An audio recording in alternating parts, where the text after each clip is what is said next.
Hello dear students. देखिए, मैं इस सीरीज का दूसरा वीडियो लेकर आ गया हूं। मैं एक सीरीज चला रहा हूं जिसमें कि फिजिक्स के लॉन्ग क्वेश्चंस को सारे कवर करवा रहा हूं, जो एग्जाम के लिए काफी इंपॉर्टेंट होता है। वीवीआई क्वेश्चन जो एग्जाम में 5 नंबर के पूछे जाते हैं, उसका मैं एक सीरीज चला रहा हूं और उस सीरीज का ये दूसरा वीडियो है। इसके पहले वीडियो में हमने गोलीय सतहों से अपवर्तन के लिए ये सूत्र स्थापित किया है। ठीक है, म्यू टू बटा भी माइनस म्यू वन बटा यू बराबर mu two minus minus mu one और बटा में जो है वो आर।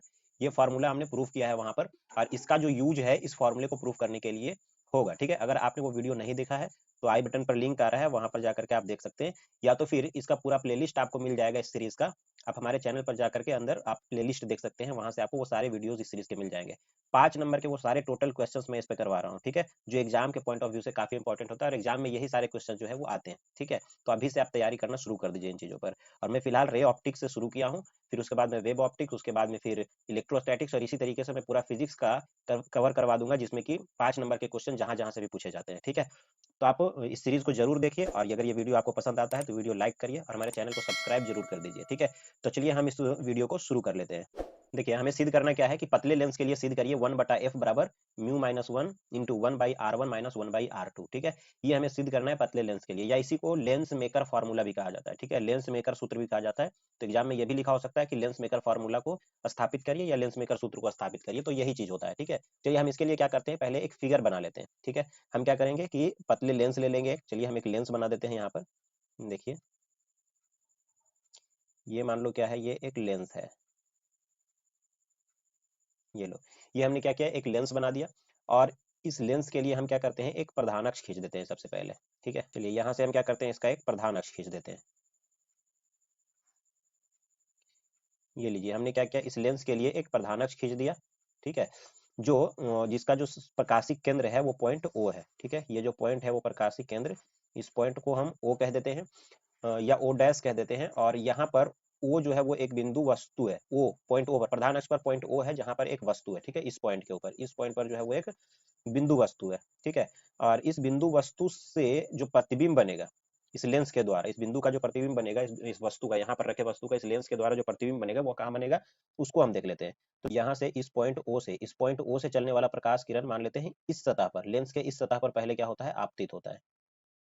ये लीजिए, ये इस सतह पर आपतित होता है, जिसको हम सतह वन कह देते हैं, है ना। ये फर्स्ट सतह है इसका, इसको हम लिख देते हैं। ये जो है वो पहला सतह है इसका, पॉइंट ए पर जो है वो आपतित होता है। ठीक है, ये है सतह एक। और इधर वाला जो लेंस का सतह है, इसको हम कह देते हैं सतह नंबर 2, यानी सरफेस 2 जो है वो ये है, और सरफेस 1 जो है वो ये वाला पॉइंट है। ठीक है, अब देखो, जैसे ही ये प्रकाश किरण यहाँ आपतित होगा ए पॉइंट पर, ओ बिंदु से ये प्रकाश किरण जो है वो इस तरीके से यहाँ जैसे ही आपतित होगा, तो यहाँ पर अपवर्तन की घटना होगा, क्योंकि इस तरफ का जो अपवर्तनांक है वो अलग है। ठीक है, यानी यहाँ का अपवर्तनांक, इस तरफ का अपवर्तनांक जो है वो म्यू वन है। ठीक है, और ये जो लेंस है, लेंस का अपवर्तनांक जो है वो हम कह देते हैं म्यू टू है। ठीक है, ये म्यू वन अपवर्तनांक में ये लेंस रखा हुआ है। ठीक है, तो इधर भी जो अपवर्तनांक होगा वो क्या होगा, म्यू वन ही होगा। तो ये पूरा जो माध्यम है वो म्यू वन अपवर्तनांक है, जबकि लेंस का अपवर्तनांक म्यू टू है।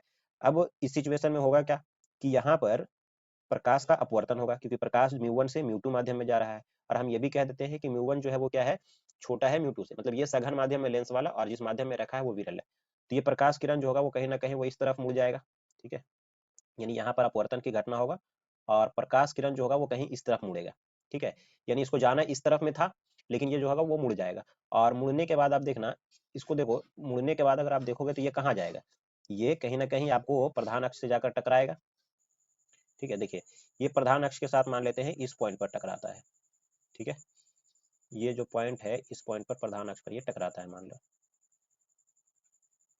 चलिए, ये पॉइंट जो है वो मान लेते हैं इसका जो पॉइंट है वो है आई डैश। ठीक है, इसको हम आई डैश कह देते हैं, मतलब आई डैश पर ये टकराता है। लेकिन आप समझिए कि ये सरफेस अगर नहीं है तब ऐसा होगा, क्योंकि जब ए जो है वो पॉइंट बी पर जैसे ही यहाँ पर आपतित होगा, है ना, इसको हम पॉइंट बी लिख देते हैं। ये वाला पॉइंट जो है वो हम बी लिख देते हैं। ठीक है, इस बी पॉइंट पर जैसे ही आपतित होगा, वापस फिर से क्या होगा, प्रकाश किरण मुड़ेगा। ठीक है, तो यहाँ पर ये किरण सीधा इस तरीके से तब जाएगा जब ये वाला जो सरफेस है, ये सरफेस नंबर 2 जो है वो नहीं है। ठीक है, लेकिन जब सरफेस नंबर 2 वहां पर उपस्थित है, ठीक है, सरफेस नंबर 2 जो है वो, ये सतह 2 जो है वो है, तो इस सिचुएशन में इसके द्वारा भी अपवर्तन होगा। और इसके लिए आई डैश जो होगा वो क्या करेगा, वस्तु का काम करेगा। सतह 2 के लिए आई डैश जो होगा वस्तु का काम करेगा, यानी इसका जो फाइनल इमेज होगा वो कहीं यहाँ बनने वाला है। ठीक है, यानी यहाँ आई पर जो होगा वो इसका फाइनल इमेज बनेगा इस पॉइंट पर। ठीक है, ये पॉइंट को हम आई कह देते हैं। तो यहाँ पर इसका फाइनल इमेज बनेगा, क्योंकि सतह 2 के कारण भी तो अपवर्तन की घटना होगा।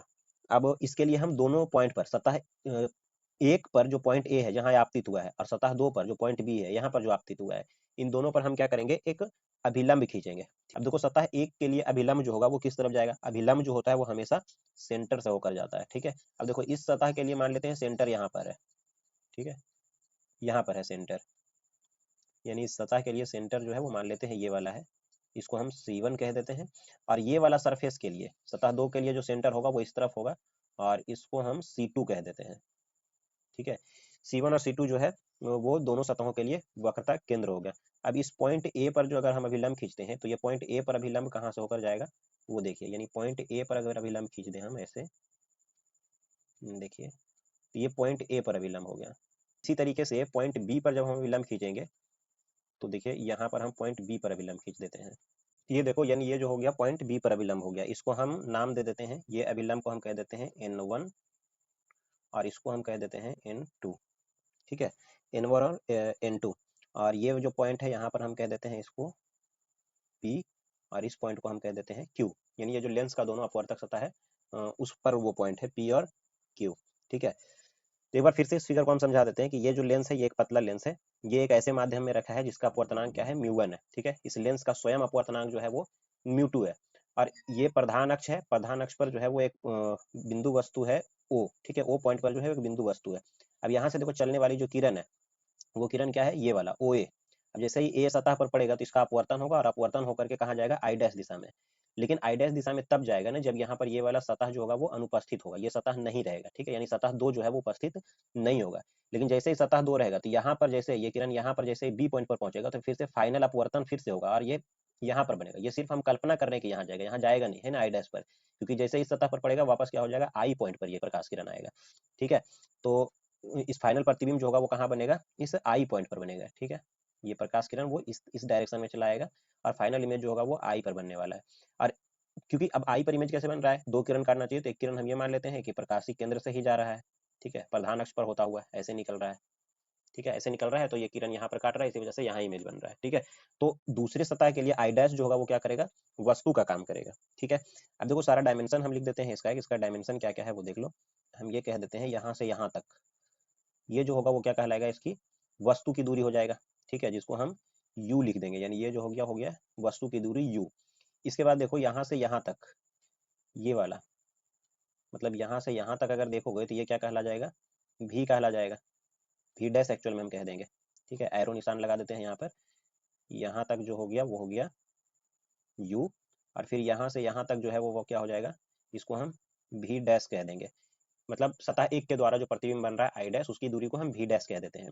और फाइनल प्रतिबिंब I पर बन रहा है, तो फाइनल प्रतिबिंब I के लिए यहाँ से यहाँ तक की दूरी को हम क्या कह देते हैं, यहाँ से यहाँ तक की दूरी को हम v कह देते हैं। ठीक है, यानी ये दूरी जो हो जाएगा वो क्या हो जाएगा, फाइनल प्रतिबिंब की दूरी हो जाएगा, जिसको हम v लिख देंगे। ठीक है, और यहाँ से यहाँ तक O से C1 की दूरी या O से C2 की दूरी, ये जो है क्रमशः R1 और R2 कहला जाएगा। ठीक है, अब चलिए हम इसको सॉल्व कर लेते हैं, जो भी यहाँ से हम बना है इस फिगर के हिसाब से चलेंगे। तो चलिए इसमें आपको क्या याद रखना है, मेन रूप से जो पीछे फार्मूला प्रूफ किए हैं ना इसके पिछले वाले क्वेश्चन के अंदर, अगर आप वो वीडियो नहीं देखे हैं तो आप वो वीडियो जरूर देख लीजिएगा। ठीक है, रे ऑप्टिक्स का ही वो एक फार्मूला प्रूफ किया है। ठीक है, वो भी एग्जाम में आता है, μ2 बटा v माइनस μ1 बटा u बराबर μ2 माइनस μ1 और बटा में r। ठीक है, ये फार्मूला होता है, और इसी फार्मूला का हम भरपूर इस्तेमाल करने वाले हैं यहाँ पर। तो चलिए हम सबसे पहले इस गोलीय सतह के लिए चलते हैं, सतह 1 के लिए। ठीक है, सतह 1 के लिए हम देखेंगे कि यहाँ पर अपवर्तन वाला सूत्र यानी इस फार्मूले को लगाते हैं तो क्या रिजल्ट निकल कर आता है। ठीक है, तो चलिए देखिए सतह 1 के लिए,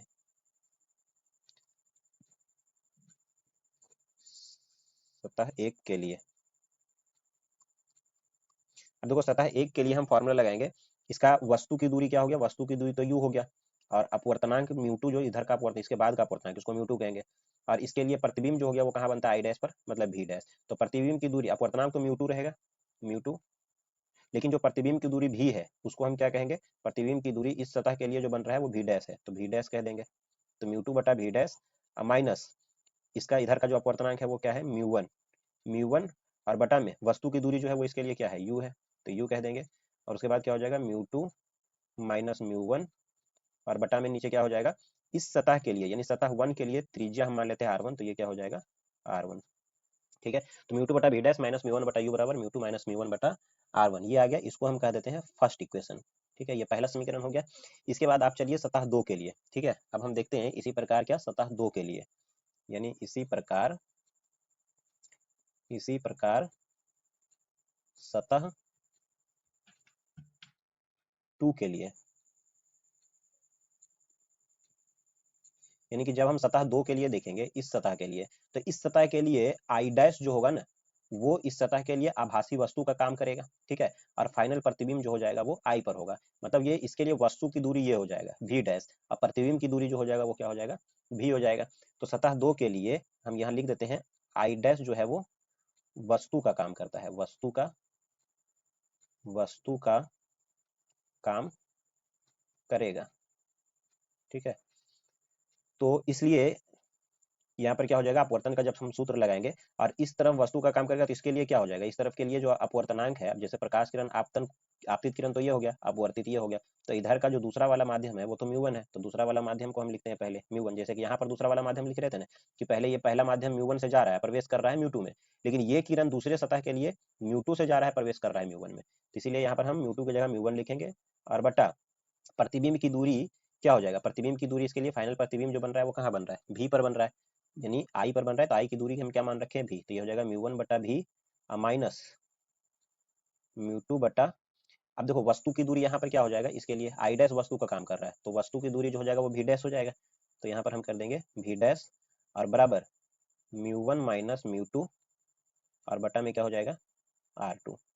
ठीक है, अब यहाँ पर इससे माइनस थोड़ा हम क्या करते हैं कॉमन ले लेते हैं, तो ये हो जाएगा म्यू वन बटा भी माइनस म्यू टू बटा भी डैश बराबर, इससे माइनस कॉमन ले लें तो म्यू टू प्लस हो जाएगा और म्यू वन जो हो जाएगा वो होगा माइनस, तो म्यू टू प्लस हो गया म्यू वन माइनस हो गया और बट्टा में क्या हो जाएगा यहाँ पर r2।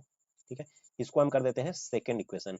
अब देखो इक्वेशन फर्स्ट और इक्वेशन सेकेंड इसको क्या करो जोड़ दो, तो यहाँ पर हम लिख देते हैं समीकरण फर्स्ट प्लस सेकेंड।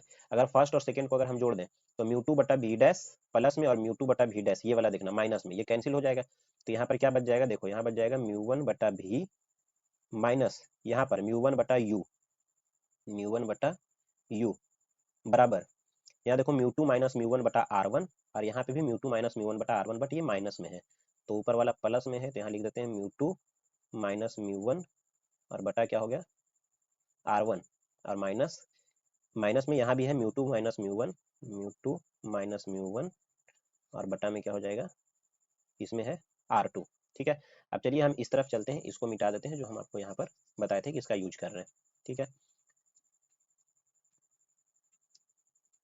देखिएगा, अब देखना यहाँ पर हम क्या करेंगे कि म्यू वन यहाँ से कॉमन ले लेते हैं, इस तरफ में क्या करेंगे म्यू वन कॉमन ले लेते हैं, तो क्या बच जाएगा देखना, यानी अगर यहाँ पर हम म्यू वन कॉमन लेते हैं तो बचेगा वन बटा भी माइनस वन बटा यू।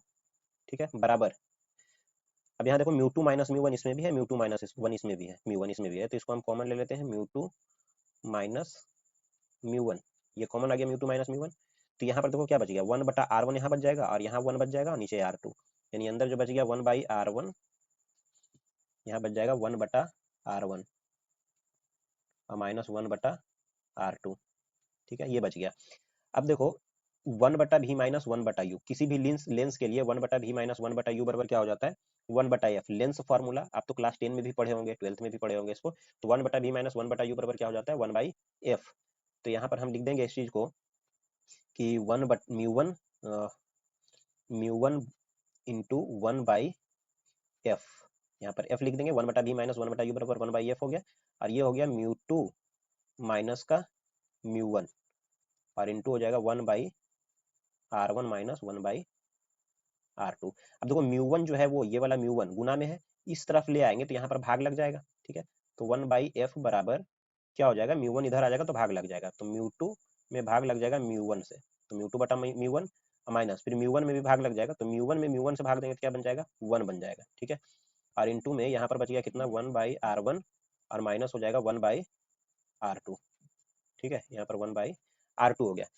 अब देखो ये भी फॉर्मूला प्रूफ करने आ सकता है एग्जाम में, ठीक है, यहीं तक छोड़ने के लिए बस इसे जस्ट एक स्टेप आगे बढ़ेंगे तो ये वाला हमें फॉर्मूला प्राप्त हो जाएगा। तो हो सकता है यही फॉर्मूला लिखा हो, ये फॉर्मूला इसके लिए है, जनरल फॉर्मूला एक तरह से, कोई भी माध्यम हो तो इसके लिए ये जो फॉर्मूला दिया है ये तब लागू होता है जब ये जो लेंस होता है वो हवा में रखा हुआ होता है, ठीक है, यानी कि हवा का अपवर्तनांक यानी म्यू2 जो माध्यम होते हैं, म्यू1 जो माध्यम होता है उसको उसका अपवर्तनांक क्या हो जाता है 1 होता है, इस म्यू1 का अपवर्तनांक, क्योंकि हवा का अपवर्तनांक 1 होता है, ठीक है।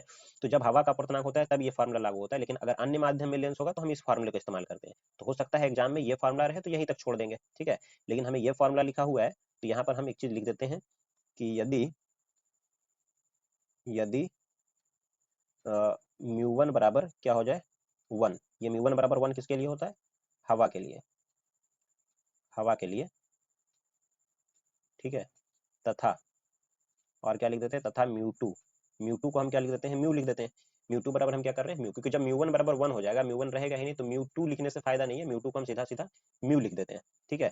अब जब म्यू लिख देंगे तब क्या बन जाएगा, देखिए यहाँ पर हम रख देते हैं मान 1/f इज इक्वल टू म्यू2 को हम म्यू लिख रहे हैं, म्यू, और म्यू1 का मान कितना हो गया 1, तो बटा में 1 लिखेंगे और माइनस में क्या हो जाएगा 1, अब बटा में 1 तो लिखो या ना लिखो कोई फर्क नहीं पड़ेगा, into 1/r1, 1/r1 minus 1 by क्या बचेगा R2, ठीक है। तो आप देख लो हमें क्या करना था, यही फॉर्मूला जो है हमें प्रूव करना था, ठीक है। तो हमने देखा कि कितना आसानी से आपको प्रूफ करके समझा दिया, ठीक है, कि कैसे जो है ये फॉर्मूला प्रूफ किया जा सकता है, ठीक है। तो उम्मीद करता हूँ ये वीडियो जो है वो आपको पसंद आया होगा। अगर ये वीडियो आपको पसंद आया तो हमारे चैनल को सब्सक्राइब जरूर कर लीजिए, लाइक करिए इस वीडियो को, और इसी तरह के वीडियोस आपको लगातार मिलते रहेंगे, अपने दोस्तों के साथ शेयर जरूर कर दीजिए इसे। और ये सीरीज जो है अगर आप देखना चाहते हैं पूरा तो प्लेलिस्ट जाकर देख सकते हैं, चैनल पर पूरा प्लेलिस्ट जो है वो आपको मिल जाएगा, ठीक है। तो चलिए इस वीडियो को देखने के लिए आपका बहुत बहुत धन्यवाद।